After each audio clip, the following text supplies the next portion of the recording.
As you place the last suture, you maintain the loop of thread in your right hand and the continuation of suture in your left, keeping the needle on the left hand side. The right hand retrieves a length of the thread through the loop. As you pull the suture, the knot will advance into the wound. This process is repeated 4 to 6 times for a monofilament, 3 to 4 times for a braided suture.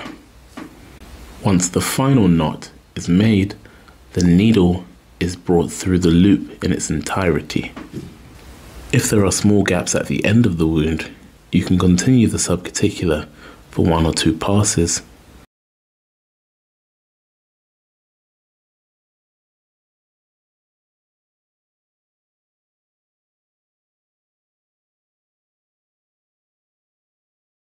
And finally, take a bite exiting at the apex through the skin.